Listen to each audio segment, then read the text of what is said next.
अस्सलातु वस्सलामु अलैका या रसूल अल्लाह, अस्सलातु वस्सलामु अलैका या हबीब अल्लाह, अस्सलातु वस्सलामु अलैका या शफीअल मुज़निबीन, अस्सलातु वस्सलामु अलैका या रहमतल लिल आलामीन। সম্মানিত দেশবাসী, সুন্নি জামাতের সমর্থক এবং পেয়ারা নবী রহমাতুল লিল আলামিনের মহব্বতের উম্মতেরা, আমরা সকলেই জানি আজকে আমরা কেন এখানে এসেছি। আল্লামা মুফতি আলাউদ্দিন এসেছি। আলাউদ্দিন জিহাদি হুজুরকে যেই শফি সাহেবের মৃত্যুকে কেন্দ্র করে, একটা স্ট্যাটাসকে কেন্দ্র করে গ্রেফতার করা হয়েছে, তাদের সম্পর্কে আমরা বলতে চাই, জবান খুলে বলবেন, হাটহাজারী মাদ্রাসায় ভাঙচুর করেছে, হেফাজত ঠিক কিনা? আহমদ শফির অক্সিজেনের মাস্ক খুলে হত্যা করেছে, হেফাজতের ঠিক কিনা? আহমদ শফিকে মাথায় লাঠি দিয়ে আঘাত করে হত্যা করেছে, হেফাজত ঠিক কিনা? বাংলাদেশে আহমদ শফির একদিকে জানাজা হয়েছে, আরেকদিকে তার প্রতিমূর্তি বানিয়ে আগুন দিয়েছে, হেফাজত ঠিক কিনা? আহমদ শফিকে হত্যার জন্য ফেসবুকে স্ট্যাটাস দিয়ে সেখানে কুরুচিপূর্ণ কমেন্ট করেছে, হেফাজত ঠিক কিনা? আমার ভাই আলাউদ্দিন জিহাদি এমন করে নাই।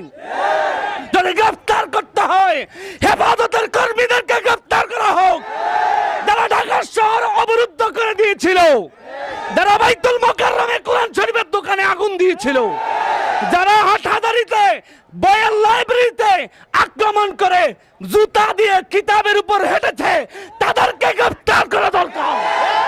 আমার ভাই আলাউদ্দিন জিহাদিকে গ্রেফতার কেন? তার অপরাধ কি? তার অপরাধ কি? ফেসবুকে স্ট্যাটাস হয়েছে, আর এমন হাজার হাজার স্ট্যাটাস আমরাও দেখি। আমার নাম ধরে ধরে আমাকে গালিগালাজ করে হুমকি দেয়, আছে না নাই? আছে না নাই? প্রশাসন তখন কোথায় থাকে? প্রেসিডেন্ট তখন কোথায় থাকে? আইসিডি মামলা তখন কোথায় থাকে? আমার গিয়াসউদ্দিন তাহেরি ভাইরা মামলা দিছে। কি মামলা? ডেলা দেই কইছে। তো সাকি ডাইলা দিত নাকি বৈরানি দিব? তা তো ডাইলাই দিব। এটা কি মামলার ইস্যু হতে পারে? আলাউদ্দিন জিহাদি ফেসবুক স্ট্যাটাস কি মামলার ইস্যু হতে পারে?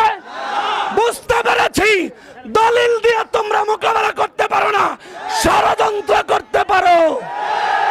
পারলে ময়দানে আসো কিতাব নিয়ে, পারলে ময়দানে আসো দলিল নিয়ে, ষড়যন্ত্র বাদ দিয়ে ময়দানে আসো, খোলা দরবার নিয়ে নামতে চাইলে আসো। মুআজ্জাজ মুকাররম, ভয় পান? চিন্তা করেন? আমি করি না, আমি করি না। কথা বলতে সুযোগ না দিলে মাইক দিবেন না। শেষ করেন, অনেক আলেম ওলামা আসছে এখানে, শতাধিক আলেম। সবাই 2 মিনিট করে। সম্মানিত হাজিরিন, অনেক ওলামায়ে কেরাম রয়েছে, হৃদয়ে অনেক জ্বালা রয়েছে। সব শেষ বলতে চাই, আলাউদ্দিন জিহাদির জন্য যদি প্রয়োজন হয়, হেফাজতের আন্দোলন কি দেখেছেন? তার থেকে বড় তাণ্ডব হবে, ঢাকা শহর অবরুদ্ধ হবে, সারা দেশের রাজপথ বন্ধ করে দেওয়া হবে, সারা দেশের রাজপথ বন্ধ করে দেওয়া হবে। আলাউদ্দিন জিহাদের মুক্তি চাই, ঠিক কিনা? আমি এই বলে শেষ করছি। তবে